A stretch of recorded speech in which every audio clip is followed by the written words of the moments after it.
Olhando para essa imagem, esta é uma das imagens que mais andou na TV, na mídia, na internet, nos jornais, em todos os meios, nos WhatsApp. Eu vou passar algumas imagens e digam-me, ou digam vocês em voz alta, onde vocês estiverem, um sentimento que vem a partir dessas imagens. Essa imagem, ela é para mim surpreendente porque ninguém, obviamente, sabia que estava fazendo a foto da despedida. Tem ali atrás um avião inteiro, tem um grupo de pessoas e um grupo de sentimentos. Qual é o sentimento que vem a vocês quando olham esta imagem? Diz uma palavra, se está com alguém aí do lado, pode dizer. Augusto Salfer, um beijão também, cheio de sorrisos ali. Segunda imagem, o que vem? Lembra dessa imagem? Foi veiculada em todo lugar por aí. Lembra do avião inteiro? Lembra das pessoas, elas estão aqui. Mais uma outra imagem que circulou pelas redes. Qual é o sentimento que vem quando olham para esse menino sentado aqui? Estou recebendo respostas. Angústia, fragilidade. E alguém disse assim que até a minha sogra está assistindo. Um beijo para a sogra, não vou dar o nome agora. Quais os sentimentos que vêm ao olharem para estas imagens? Quando nós olhamos imagens assim, nós falamos, obviamente, de coisas que brotam do nosso coração. E nós temos essa capacidade, nós olhamos para algo e esse algo nos produz alguma coisa lá dentro. Algumas coisas muito boas, olhamos um espeto de churrasco, o pessoal do Mato Grosso, eles sabem o que é isso? Mostro para vocês. Quando nós vemos uma sobremesa, quando nós vemos uma dor, nós temos sentimentos que nos vêm. Uma coisa que sempre se diz em todas as conversas, onde nós andamos, que dor, sofrimento, sempre é uma novidade. É uma das coisas que não há como acostumar. Quando alguém diz que acostumou com a dor, quando alguém diz que acostumou com o sofrimento, alguma coisa está com problemas. Porque nós não fomos postos no mundo para dor. Nós não fomos postos no mundo para o sofrimento, nós não fomos postos no mundo para lágrimas. Mas nós temos dor, e nós temos lágrimas, e nós temos sentimentos que nos incomodam profundamente. A pergunta sempre é: por que nós choramos quando temos dor? Eu estou falando de todas as ordens de dores que puderem imaginar. Alguns devem estar sofrendo dores físicas, a gente chora de dor física. Quando a gente tem dor na alma, a gente chora pela dor na alma. A pergunta sempre é: por que nós choramos? Nós choramos porque nós entramos em choque com o nosso sonho. Eu estou falando do choro de tristeza, obviamente o choro de alegria é outra coisa. O choro de dor é porque nós nos frustramos, nós tínhamos uma expectativa, nós tínhamos algo que queríamos, para onde queríamos ir e não conseguimos chegar. Então, o choro simplesmente é esse choque com a expectativa e a realidade, entre o ideal e o real. O mundo é feito assim, um mundo real e um mundo ideal. Nosso mundo ideal é ótimo, não tem choro, não tem nada, não tem problema nenhum. A Bíblia fala de um lugar desses, lá em Apocalipse 21, de um lugar que não haverá choro, não haverá nada, vai ser legal. Mas aqui, o ideal é perfeito, o real é muito complicado. Por isso eu quero conversar um pouquinho com vocês desta coisa que a gente chama de dor, desse sentimento que brota, dessa sensação que brota, o nome que a gente quiser. E eu quero, ao falar desse grande acidente que mobilizou o planeta, quando um avião cai no chão e mobiliza o planeta, onde que pessoas choram em todos os cantos, nós estamos falando de dores reais, de pessoas que estão cabisbaixas.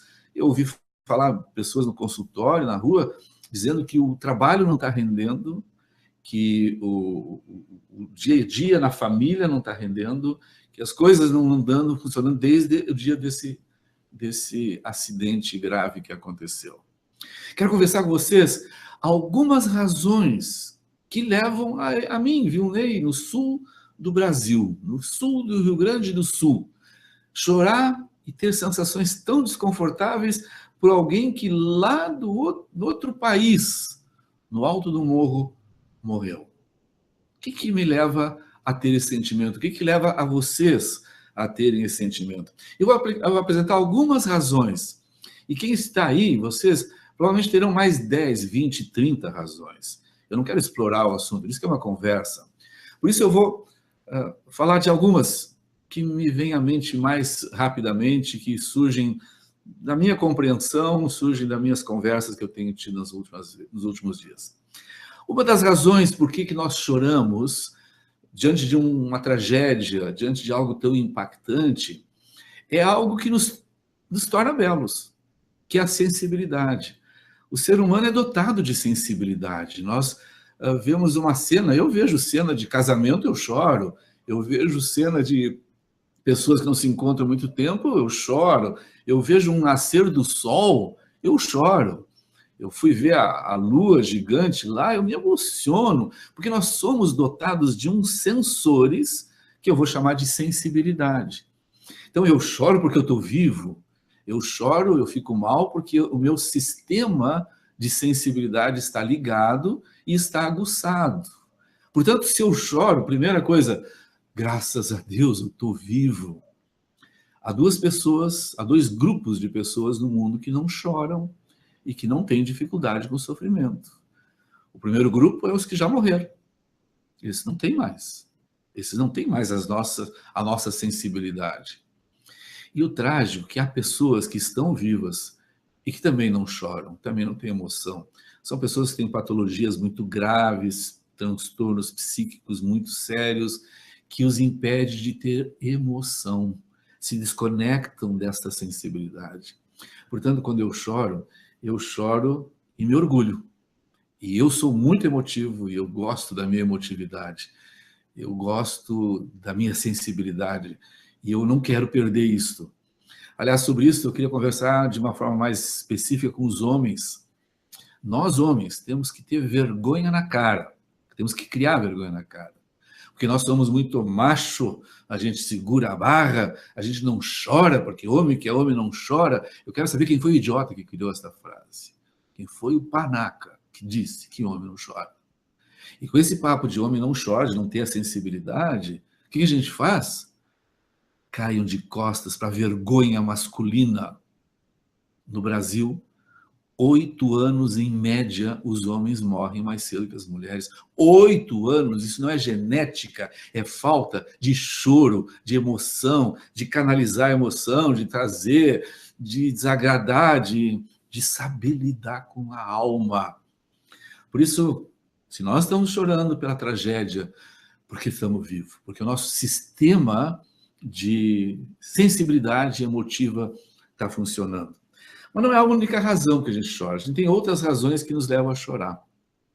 E uma das razões que nos leva a chorar é que, sem que nós percebamos, repito, sem que nós percebamos, nós temos, obrigado pelo pessoal que está escrevendo no chat, daqui a pouquinho eu dou uma olhadinha, sem que nós percebamos, nós já perdemos e perdemos muito. Nós já perdemos muito. Quem de nós que está nessa grande rede agora de pessoas conversando nesse nosso bate-papo, que já não perdeu? Muitos perderam a mãe. E quando nós vemos uma tragédia dessa, sem que nós percebemos e até nem lembremos, talvez, da morte da mãe, vem a dor daquela perda. Perde o pai, quando se perde filho, quando se perde esposa, quando se perde um grande amigo. Isso ficam dores lá, que se elas não ficaram muito bem resolvidas, quando nós vemos uma tragédia como esta, liga o sistema. E liga e brota, e a gente chora, não por aquelas pessoas, em parte sim, mas muitas vezes porque nós estamos, sem que percebamos, chorando as nossas dores passadas. Minhas queridas, meus queridos, vão lembrar uma coisa. Chorar perdas é lindo. porque faz parte da sensibilidade. Mas quando se chora excessivamente, longo tempo demais, aí tem alguma coisa que não está legal. Meu pai morreu em 1982. Foi 3, não importa. 2, né? 2. Eu tenho saudade do meu pai. Meu herói, meu guerreiro. Escrevi um livro baseado nesse cara que era um monstro. Eu sinto saudade, mas eu não choro de dor. Essa coisa, né, dá para separar. Portanto, a primeira razão é a sensibilidade, a segunda razão são as nossas perdas que, sem que percebamos, elas brotaram. Você que está me ouvindo aqui deve estar, sem que perceba, chorando o teu pai, que se foi, tua mãe, teu amigo. Ou quem sabe, a perda não foi de gente. Quando a gente perde, quer ver uma perda que a gente tem? De fase de vida. Uma criança, quando vira adolescente, ela perde, morre a criança. O adolescente, quando vira adulto, morre o adolescente. E quando morre, vem o adulto jovem. E quando eu estou na minha idade, morre e vai, né? As perdas podem ser reais, concretas, ou metafóricas, ou simbólicas, enfim. Tem outra razão que nos faz sofrer quando nós vemos mortes e uma catástrofe, como nós vimos dessa tragédia do avião caindo, que é que, sem que nós talvez muitas vezes tenhamos isso muito claro, vem à mente que nós vamos morrer. Que nós vamos morrer. Quem de nós já não disse aquela frase célebre? A única coisa certa na vida é, pontinhos, a morte. Quem de nós já não disse a frase, é uma questão de tempo?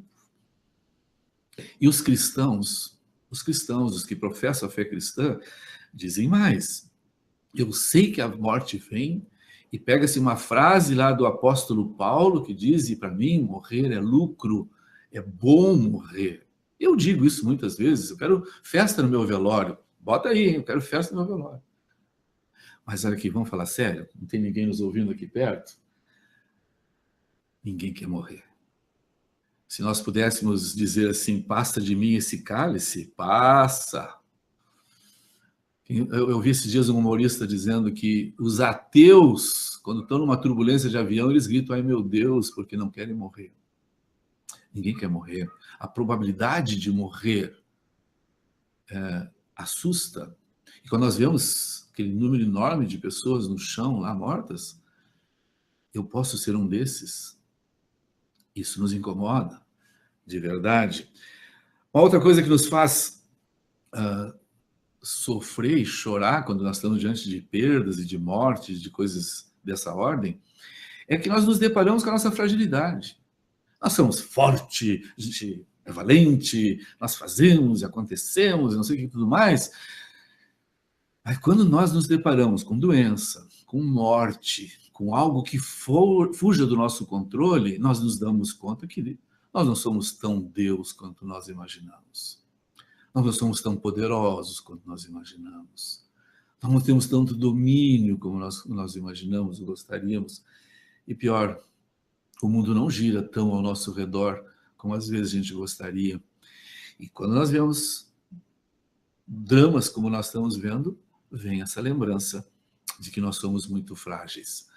Uma outra fonte de sofrimento, quando nós estamos diante de uma situação dessas, é que se eu já perdi, se eu já enterrei amores da minha vida, se eu já vi fugir de mim, quando eu falo de perdas, me vem à mente agora quando o Isaac, meu filho mais velho, saiu de Pelotas em janeiro de 2001, ele é maior do que eu, nós abraçados na rodoviária, chorávamos como criança mijada. Era perda, perdi o meu filho que estava em casa. Eu lembro que nesse dia o Isaac saiu chorando, eu fiquei chorando na rodoviária. Uma hora depois ele me ligou, estava no grill. Se o Isaac está me assistindo lá em Florianópolis, ele deve lembrar isso.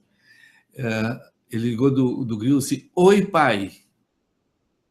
E começou a chorar por 15 minutos, e eu chorando do lado de cá, 15 minutos. Eu disse, toca filho, vai em frente. Estava perdendo, é um tipo de perda, ele não estava morrendo. Eu lembro naquela madrugada, Isaac ligou de novo. Ia cobrar, né? Filho adora ligar a cobrar. E ele ligou lá do japonês, lá em Santa Catarina, e disse: alô, pai, agora eu consigo falar. Chorou mais 15 minutos. Perdas nos fazem chorar. Mas esse item que eu quero falar agora é quando nós nos deparamos com a possibilidade de que eu vou perder. Jesus disse uma vez assim: no mundo passais por aflições. Ele está dizendo lá que não é provável que tenhamos problemas. Ele está garantindo que nós vamos ter. Eu tenho garantia, minha querida que está me assistindo, meu querido, que tu vai perder. E eu vou perder. E nós vamos chorar. E quando nós vemos a tragédia do avião, a gente fica pensando: o próximo pode ser eu, ou o próximo pode ser alguém do meu círculo. E, finalmente, essa primeira fase que eu quero passar para vocês é que nós também sofremos quando vemos aqueles corpos estendidos do lado dos destroços. Quem eram aqueles homens? Todos os passageiros daquele avião estavam indo à busca de um sonho. Os jogadores queriam vencer, queriam a vitória, os jornalistas queriam fotografar, os dirigentes queriam comemorar, todos queriam realizar sonho. E quando nós vemos que os sonhos não acontecem, nós também choramos. E aí choramos bastante. Porque é a possibilidade de que eu, Vilney, alguns sonhos que eu tenho, e são muito bonitos e muito grandes, e quando eu vejo aquela turma lá, assim, pode ser que o meu sonho não se realize. Vamos parar por aqui, a primeira fase? Liberado 999827515. Se alguém quiser dizer alguma coisa pelo WhatsApp, eu já vou ver que se tem alguém aqui no WhatsApp. Vamos ver se eu consigo falar ao vivo aqui. Alô? Alô, Vilney. Opa, Douglas Vermut. Onde está falando, Douglas? Estou falando do estado de Minnesota, dos Estados Unidos, da América do Norte, como as pessoas do Brasil gostam de dizer, enfatizando a América do Norte. Que maravilha. Quero te parabenizar por esse encontro que tu estás tendo com tantas pessoas via o YouTube e tratando de um tema tão importante. É impressionante, viu? Eu estava te acompanhando e aqui nos Estados Unidos, nos últimos dias, eu devo ter dado umas 20, 30 rápidas entrevistas e algumas até demoradas sobre o evento lá de Medellín, na Colômbia. O mundo todo, de fato, foi sacudido, foi mastigado como se tivesse passado por uma máquina de moer carne. Uma dor coletiva surpreendente. Que legal, Douglas. Obrigado por ter... Imagina a emoção e a alegria de estar te ouvindo daí dos Estados Unidos. Tu tá me ouvindo, Douglas? Estou te ouvindo, estou te ouvindo. Tá. Para quem conhece, tem muitas pessoas que estão me assistindo agora, estou vendo pelo link aqui, muitas pessoas que conhecem o Douglas Vermut, pastor em Pelotas há muitos anos. Em que ano que foi pastor em Pelotas, Douglas? De 69 até 80, 11 anos, viu? Tu já tinha nascido naquela época. E eu continuo. Douglas foi pastor em Porto Alegre e atualmente está atuando nos Estados Unidos. E é um prazer, viu?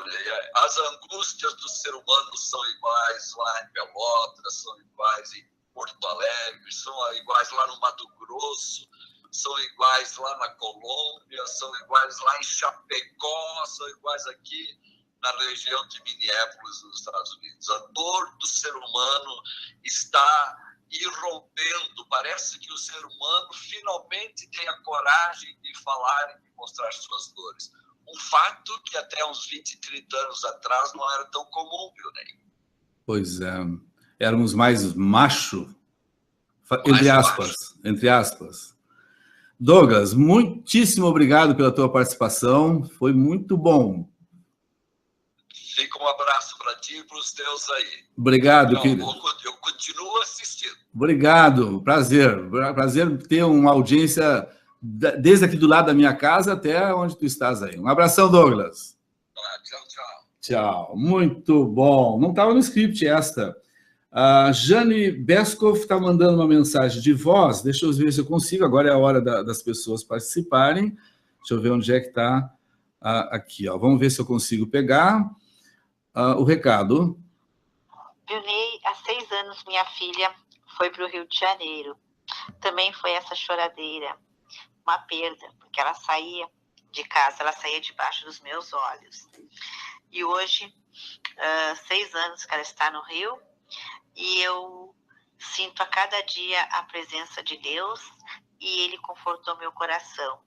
Mas ainda sempre tem aquele sentimento da perda, né? Mas que bom, né, que tem o WhatsApp e que tem essas redes sociais que amenizam a saudade, né? É muito Mas bom. essa ainda é uma perda que a gente perde diante dos olhos, mas a gente conversa, a gente ri, a gente brinca. Não é nem perto dessa perda, né, terrível que é a morte, né? Exatamente. Muito obrigado, Jane Beskov. Daniel Belloni está dizendo assim: até minha sogra está assistindo. Creio que a dor sentida por quem amamos é mais dolorosa para nós. Com certeza, com certeza. Augusto Salfeld está mandando um beijo para o Douglas. Aí, Douglas, dos Estados Unidos, um beijão para ti, também aqui do Augusto. No chat, quem está dizendo? Pâmela dos Santos, querida, está dizendo estamos assistindo aqui também. Quem mais aqui? Kátia Rodrigues, estamos assistindo. Kátia Adriel Prestes. Juliane, eu e a minha mãe estão assistindo. Pedro G, estou assistindo suas palavras, muito interessantes e incomensuráveis. Valem muito para as pessoas que perderam entes queridos no acidente do Chapecoense na Colômbia. Mara Birhaus e o Nino estão assistindo também. Deixa eu ver mais alguém aqui. Deixa eu puxar um pouquinho mais aqui. Ok. Carmen Bitoff Pereira está assistindo. João Henrique Souza, a família está assistindo. E Janete Ott, tranquilo, ouvindo bem. Legal. Deixa eu ver mais algumas entradas aqui o Augusto está sugerindo, te pedindo para as pessoas se inscrevam no canal. Tem 129 pessoas, acredito que subirá se pedires. Quem se inscreve no canal agiliza e aumenta o número de pessoas que vai lá. Obrigado, Augusto. Pois bem, vamos continuar conversando? Vamos continuar conversando. Deixa eu ver o que mais aqui. Não, ok. Se quiserem, vão mandando mais alguma coisa. Deixa eu voltar aqui para a minha tela. Ok. Então, nós paramos por ali, né? Deu uma deslocadinha na câmera? Não, está dando bem para ver aí, né? Opa, aqui. Quem sabe faz ao vivo. Vamos adiante um pouquinho? Quando nós perdemos alguém, nós costumamos dizer que há um luto. O luto é uma palavra que já teve várias fases. Eu lembro quando pequenino, lá no Morro Redondo, lá na década de... faz tempo, pessoas, quando perdiam alguém da família, se vestiam de preto de ponta a ponta. E não iam a eventos que tivesse alguma música ligada. Havia todo um ritual muito rígido ao redor do luto. E era interessante, conforme a proximidade da pessoa, esse luto era maior ou menor, o tempo. Aí depois, aos poucos, ia diminuindo, colocando uma cor um pouco mais clara. Depois, eu lembro que tinha uma época, um momento do luto, que as pessoas usavam uma tarja preta no braço, para que onde andassem, alguém olhasse, aquela pessoa está de luto, ela perdeu alguém, ela está mal, ela está triste. Mas a palavra luto, ela é mais do que usar roupa preta. O luto é um conjunto de coisas que passam dentro daquela pessoa que teve alguma perda.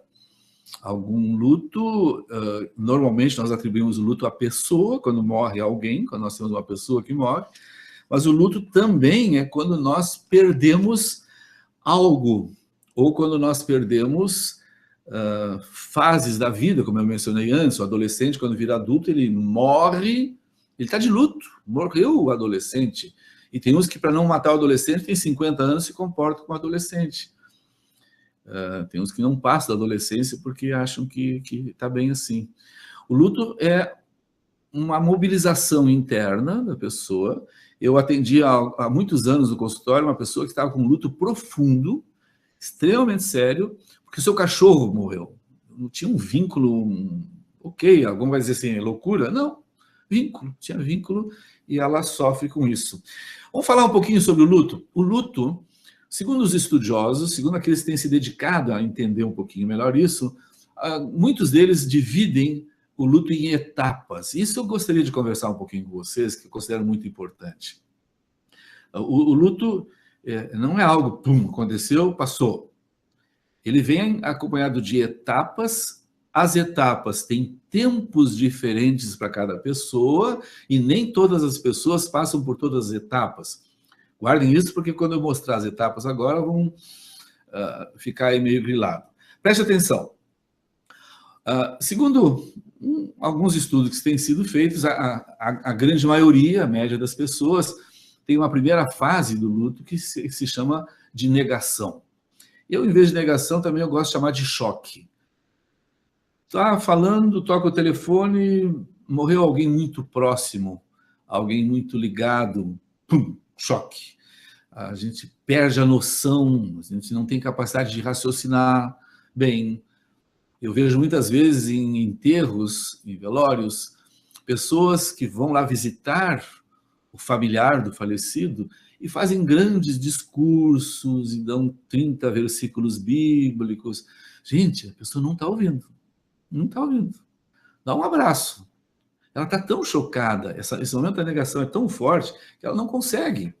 Ela nega a existência do problema, a situação, ela está numa fase em que a cabeça fica bloqueada. E é muito comum de ver pessoas que por um bom tempo, não, isso não aconteceu. Não é assim. Tem pessoas que ficam esperando que o falecido volte para casa. Pessoas que têm comportamentos mais variados. Mas temos que entender que todo choque, como esse que aconteceu do avião, há uma fase em que vai ficar muito dolorido. Eu vi um grande amigo meu, gosto muito dele, hoje postou no Facebook dizendo assim, chega de falar nesse negócio.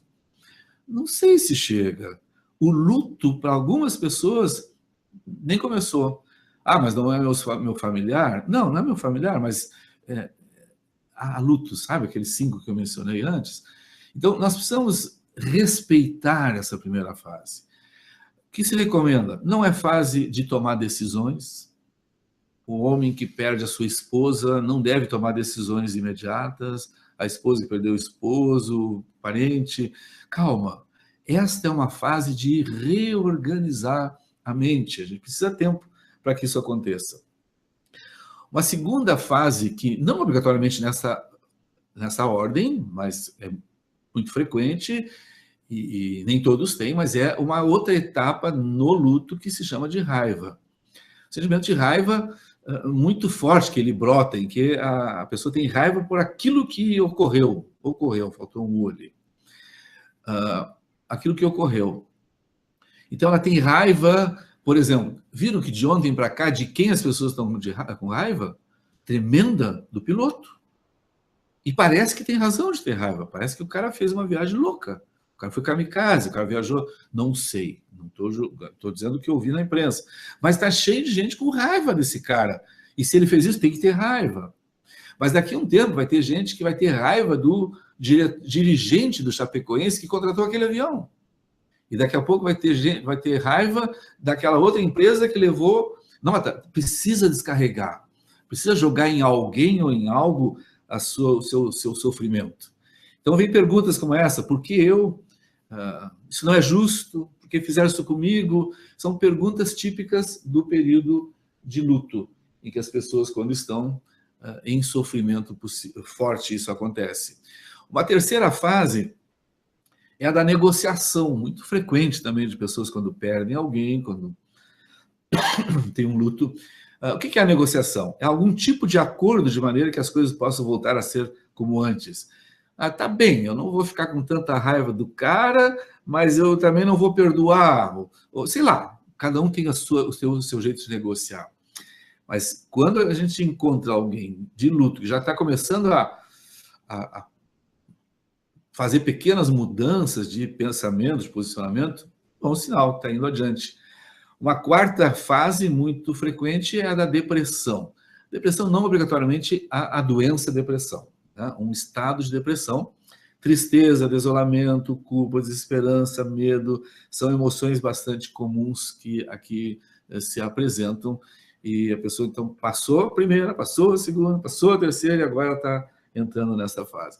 E finalmente, a quinta e última fase é a da aceitação, é a vivencia a aceitação do rumo das coisas. Aí, como eu falei com meu pai, tenho saudade daquele cara, é importante na minha vida, mas deu. Vamos viver com o que eu aprendi, a vida vai continuar, eu tenho que continuar sonhando, e assim sucessivamente. Nessa fase a pessoa diz, não é o fim do mundo, eu posso superar isso, eu posso aprender a melhorar, e assim por diante. Liberado o WhatsApp, se alguém quiser falar alguma coisa do WhatsApp, para nós irmos para a última etapa da nossa conversa, que está liberado 999827515, prefixo 23. O Roberto Ferenbach, meu grande irmãozão, grande amigo de tantos anos de juventude, de viagens, de trabalho junto, foi meu personal trainer muito tempo, Roberto Ferenbach, e hoje é um dos mais ilustres palestrantes do Brasil. Precisa palestra, é o cara. Roberto Ferenbach trabalha pelo Brasil afora, mas é pelotense, ele não é... Só falta ele ser fragatense, mas o resto ele é quase perfeito. Obrigado, Roberto. Quem mais aqui? O WhatsApp, estou recebendo foto aqui.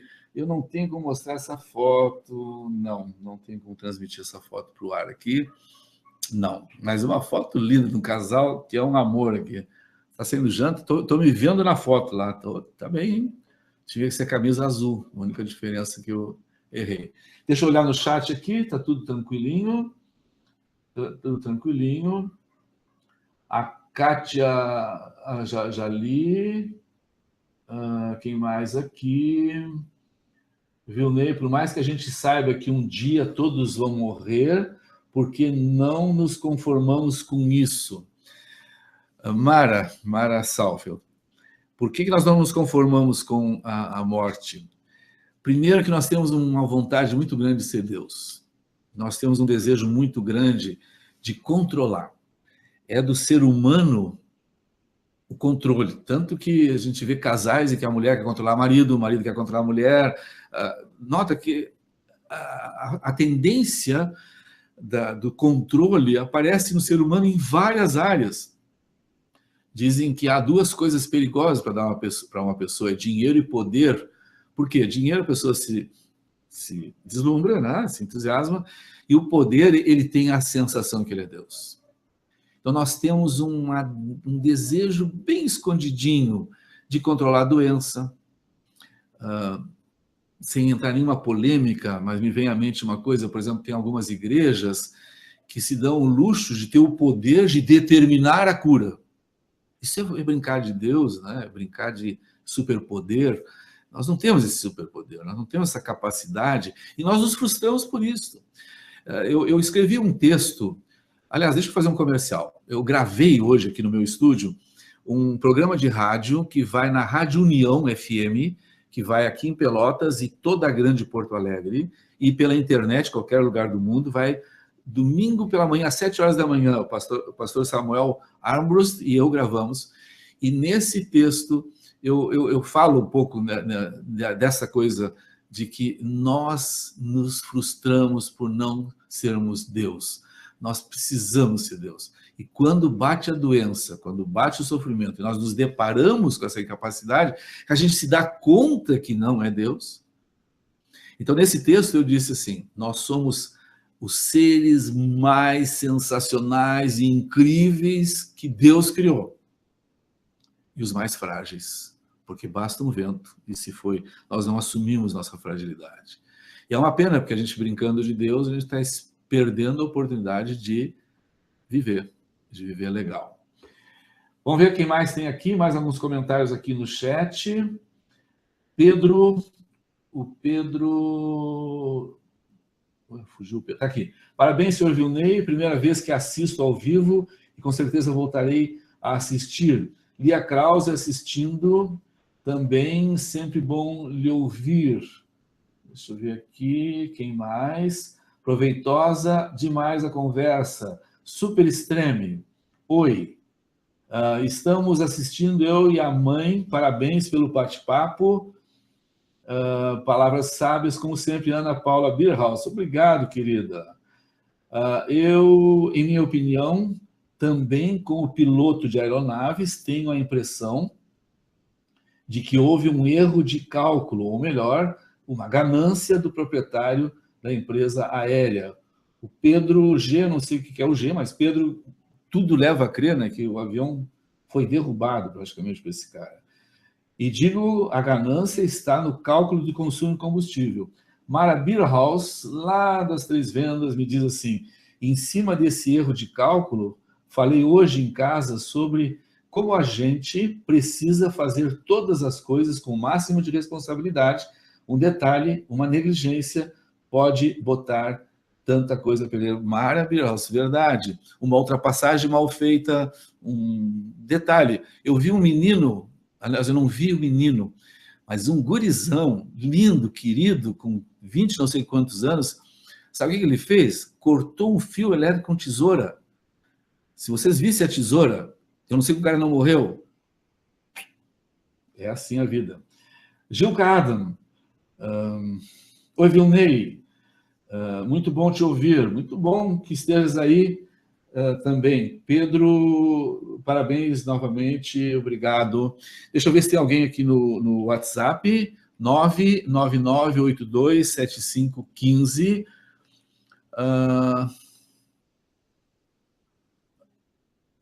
Não sei... o Léo está dizendo aqui, ó. Não sei se é digno de nota para os demais, mas algo que ajudou no meu processo de luto foi o livro Anatomia de uma Dor, de C.S. Lewis. Cara, que legal, obrigado. Vou procurar esse livro. Eu já ouvi falar desse livro, Léo. Já ouvi falar. Diz que é um livro muito legal. O menino esse que eu falei, que cortou um fio com a tomada, ele escreveu aqui, não vou dar o nome dele, por respeito, senão vocês nunca vão contratar ele para fazer serviço. Ele disse que tesoura é para cortar. Só que cortar fio energizado, meu querido, não dá, não. Quem mais está escrevendo aqui? O Hércio. Vilney, parabéns pela iniciativa. Aqui em Ponta Grossa, te assistindo no Facebook. Abraço. Obrigado, meu querido. Muito obrigado. Eu recebi a foto da tesoura, mas eu não tenho câmera para levar para lá. Não, que pena. Vou ter que conseguir essa foto. Vale a pena. Alguém aqui está me mandando um áudio. Deixa eu ver aqui. Vamos ver se eu consigo pegar esse áudio. O Leo, de Santa Catarina, aqui, ó, um catarinense que está perto da região do... Meu número não tá ok, tá aqui, deixa eu ver aqui, vamos ver se eu consigo pegar o áudio. Vilney, há 6 anos, minha filha foi para o Rio de Janeiro. Também foi essa choradeira, uma perda, porque ela saía de casa, ela saía debaixo dos meus olhos. E hoje, 6 anos que ela está no Rio, e eu sinto a cada dia a presença de Deus, e Ele confortou meu coração. Mas ainda sempre tem aquele sentimento da perda, né? Mas que bom, né, que tem o WhatsApp e que tem essas redes sociais que amenizam a saudade, né? Mas essa ainda é uma perda que a gente perde diante dos olhos, mas a gente conversa, a gente ri, a gente brinca. Não é nem perto dessa perda, né, terrível que é a morte, né? Muito obrigado, eu só não identifico quem foi que falou. Me responde aqui, quem é que deu. Realmente o WhatsApp é fantástico. Meu neto, Benjamin, fantástico, lindo, ele me dá aula de... Ele tem 7 anos agora, o Benjamin. Me dá aula de como caçar Pokémon pelo WhatsApp. Eu só não consigo caçar o Pokémon, mas eu vou conseguir um dia. Volto aqui, mais o WhatsApp aqui. Beloni... Vilney, minha sogra discordou de ti quanto a querer ser Deus. Você veja se consegue abordar esse tema um pouco mais. Tá ok. Quando eu digo que é ser Deus, não é que ele queira ser o Deus, mas quando eu me refiro à palavra Deus, estou falando de ter poder. Nós queríamos ter muito poder, né? Todos nós gostaríamos de ter poder, todos nós gostaríamos de ter capacidade de ultrapassar o que é limitado. Quer ver duas coisas que nós gostaríamos de ser Deus? No espaço. Como seria bom estar aqui e estar no restaurante jantando, comendo um filé de camarão agora, um filé de peixe com camarão, e nós temos o limite do tempo. É agora e o início do programa já acabou.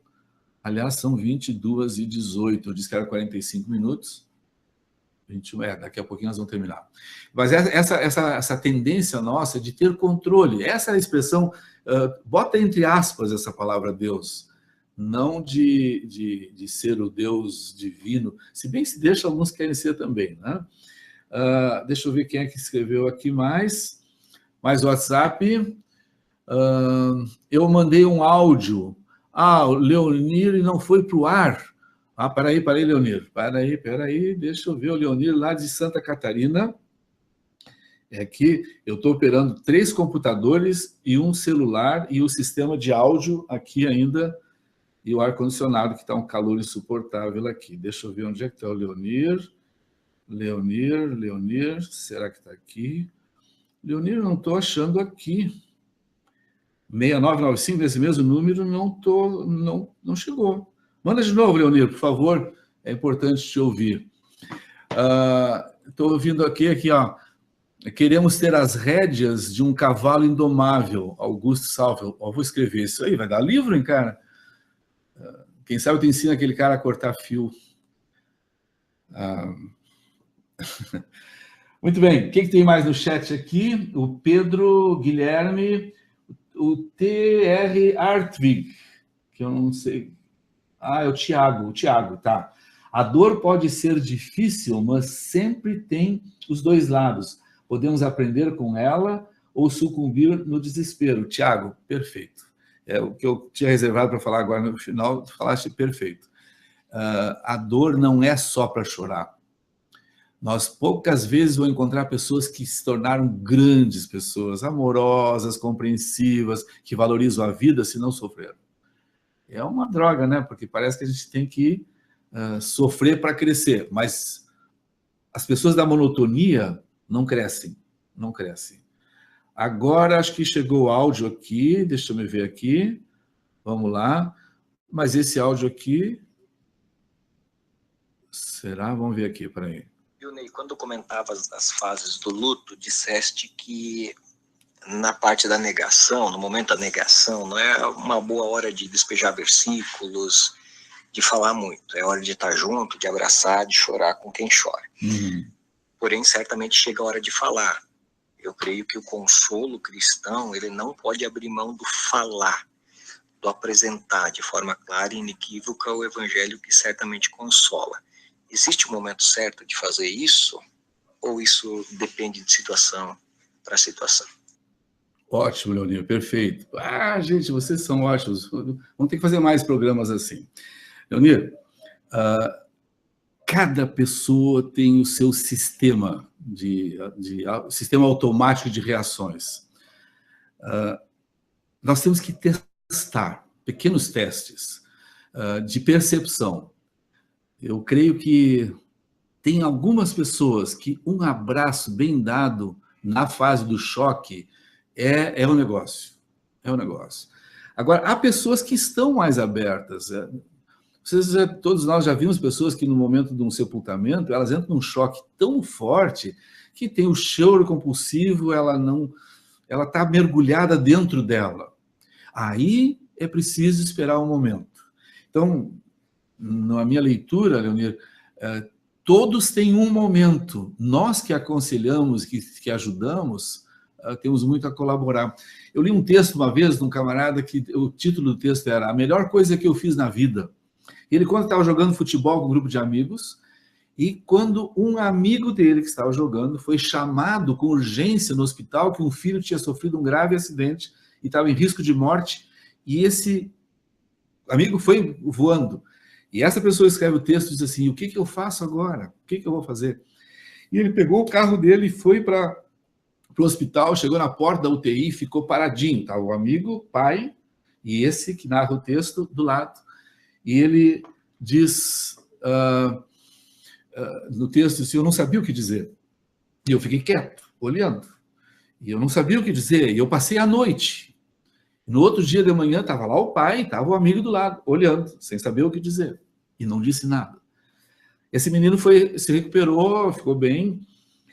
E o pai ficou bem, obviamente, depois.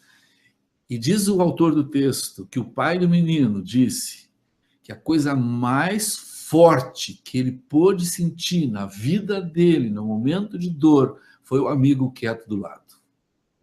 Isso não é uma fórmula. Para cada um tem um jeito, para cada um tem uma... Tem que ter tato, tem que ter tato.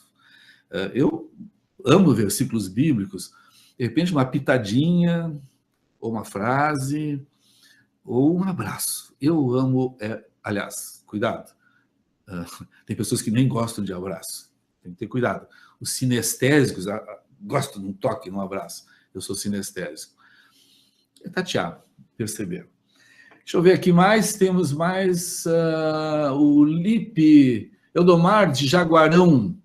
Quando perdemos alguém, podemos ficar num mundo de fantasia, tipo, para não aceitar a perda? Sim, Lipe, sim. É uma das fases do luto, é essa negação, essa fantasia de dizer, olha, fulano viajou.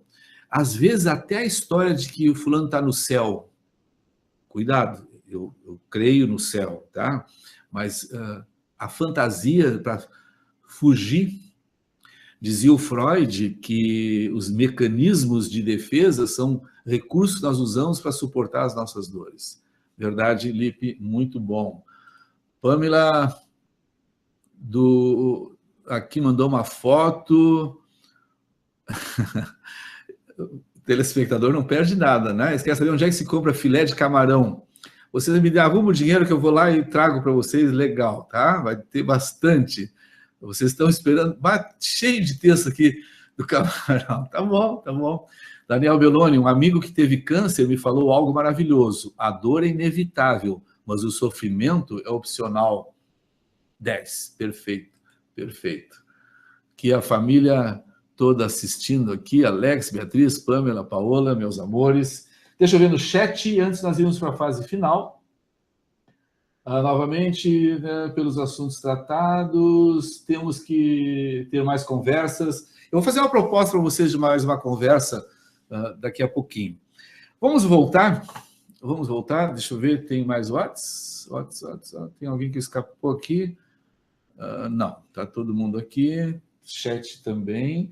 Facebook, alguém no Facebook? Não. Sim, Beatriz Bonoff. A Beatriz Bonoff está dizendo o seguinte: oi, Vilney, o luto também acontece por perder uma parte do corpo por mutilação de doença ou acidente. Mas, graças a Deus, ele nos ensina, e tanto que somos capazes de agradecer por passarmos por tal situação.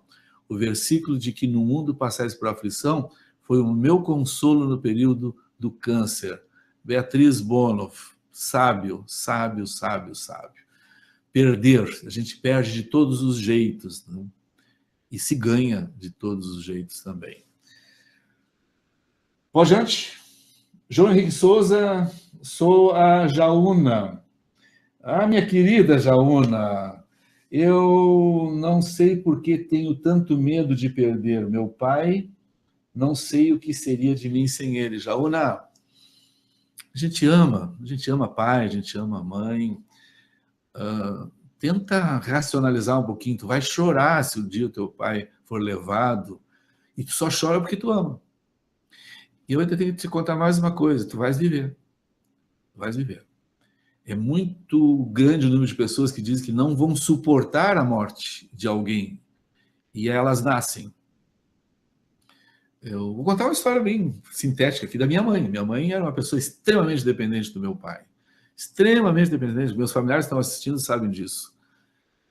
Meu pai morreu com 52 anos, jovem ainda. Minha percepção, minha mãe vai morrer, ela não sabia comprar pão. Minha mãe nasceu. Minha mãe aprendeu a dirigir, minha mãe aprendeu a fazer coisas. E meu pai era um dos homens mais amorosos que eu conheço. Às vezes, ser amoroso demais atrapalha, eu brincava com ela. Ele atrapalhava ela de crescer. Obviamente que eu estou brincando. Homens temos que ser amorosos com essas obras de Deus maravilhosas. Jaona, chora, esperneia, mas o teu pai não te pertence. Nós não somos donos de pessoas. Nós somos parceiros de pessoas. Quero me encaminhar para o nosso final, relembrando que o meu WhatsApp é esse aqui, se alguém quiser, ou hoje ou em outros momentos, fazer contato sempre será um prazer. Antes de ir para o nosso final, eu não vou perder a oportunidade de falar. Falei tantas vezes do meu pai, mas não foi para falar do livro só, porque meu pai foi importantíssimo na minha vida. Ele foi tão importante que eu escrevi esse livro, Coisas que Aprendi com Meu Pai, em que eu uso a história do meu pai como pano de fundo para falar de esperança, de autoestima, de projeto de vida, de renovação. No final do livro tem um teste de autoestima e eu estou muito feliz com o retorno que eu estou ouvindo. Ontem eu encontrei o Gilfredo Henke, um grande amigo meu, ele está lendo pela 3ª vez o livro, e ele é um intelectual, cara, só lê livro complicado.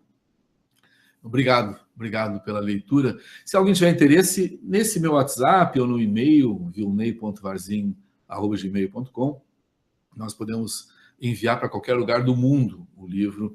Ele tem ido para muitos lugares. Não está certo aqui, pensei que eu tinha trocado. Esse é o e-mail, se alguém eventualmente quiser fazer contato. Vamos juntar tudo que nós conversamos até agora? A dor é inevitável, o sofrimento é inevitável, o sofrimento existe, está no DNA do ser humano. Tem alguns que dizem que está pior, outros dizem que não está pior. Eu, sinceramente, acho que o ser humano continua o mesmo, mudaram as formas, as tecnologias, mas nós continuamos sofrendo por naturalidade, que o sofrimento vem, e nós ficamos inventando sofrimentos. Quando não se tem, parece que algumas vezes se procura sofrimentos. Quero dizer que na minha história pessoal, eu tenho aprendido muito com o sofrimento, tenho aprendido muito com a dor. Muitos me conhecem, fui casado há 25 anos, e durante os 25 anos em que eu estive casado, Eliana e eu, não sei se tivemos 1 ou 2 anos inteiros sem dificuldade, vários bebês perdidos, acidentes, paradas cardíacas, e depois 5 anos e quase 6 de câncer. Eu não conto isso para pobrezinho de mim, eu não me acho pobrezinho. Eu sei que Deus me permitiu passar por experiências desse tipo, aprendi profundamente. Eu diria que não só a minha emotividade, mas o meu coração, a minha alma hoje, é graças ao quanto eu apanhei, ao quanto eu sofri. Meu filho Isaac, já mencionei nele também, com hidrocefalia, momentos duros da nossa história, aprendi. Não sei nada ainda, eu preciso aprender mais. Eu não estou pedindo sofrimento, mas eu sei que foi por ele que eu aprendi. Por isso, quando nós falamos do drama, do acidente, dessas perdas, vamos nos permitir chorar. Como quando vocês e eu tivermos as nossas perdas, vamos nos permitir chorar. Porque o choro faz parte de um sistema. Mas vamos nos permitir a lutar, vamos nos permitir a enfrentar, vamos nos permitir a vencer, aprender e viver melhor. No mundo passais por aflições, diz o versículo, mas eu amo quando Jesus disse assim, eu vim para que tenham vida e a tenham em abundância. Ou ainda, no Salmo 23, o mais famoso salmo na humanidade, ainda que eu ande pelo vale da sombra, da morte, não temerei mal algum. A fé cristã me ensinou a ter 2 coisas importantes. Lutar e fazer a minha parte. Segurar na mão de Deus. E Ele me segura no colo dele de uma forma maravilhosa. Com isso eu quero me despedir e dizer que eu vou chorar de saudade desse papo hoje, que para mim foi muito importante. Eu vou fazer uma proposta. Se vocês me passarem e-mail dizendo que topam outra vez, Fazemos um antes do Natal ainda, semana que vem ou na próxima, aí nós vamos falar de Natal, vamos falar de festa. Topam? Se topam, manda um e-mail, sim. Topo, programa Papo de Natal. E aí nós vamos combinar um dia, semana que vem ou na próxima, de fazer. Muito obrigado, porque vocês me deram essa atenção, e vou dar um presente para vocês no final. Tudo isso que nós falamos está gravado no YouTube.